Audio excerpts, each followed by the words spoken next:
আল্লাহ পাক রব্বুল আলামিন আপনাকে যে সমস্ত নিয়ামত দিয়েছেন ইহার উপর সন্তুষ্ট থাকুন।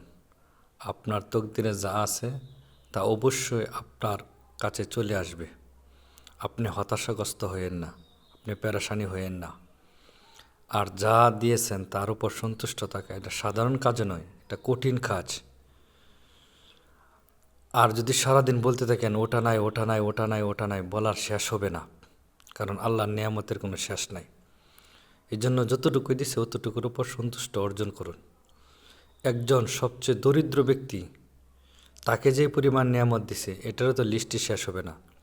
আপনার হাত সচল, চোখে আলো আছে, কানে আওয়াজ শুনতে পারেন, জবানে কথা বলতে পারেন, শ্বাস নিঃশ্বাস নিতে পারেন, আপনি হাঁটতে পারেন, আপনি চলাফেরা করতে পারেন।